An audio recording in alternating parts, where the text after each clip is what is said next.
हा असं वागला, तो तसं वागला, कोण कसं वागला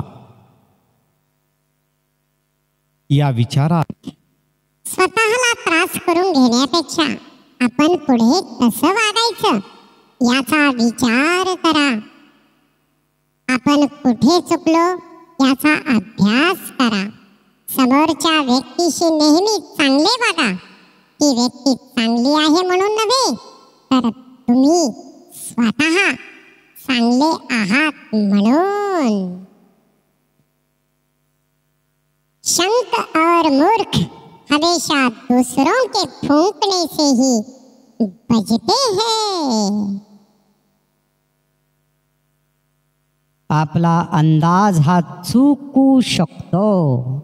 आपला अंदाज हा चुकू शकतो, पण आपल्याला मिळालेले अनुभव हे कधीच चुकू शकत नाहीत.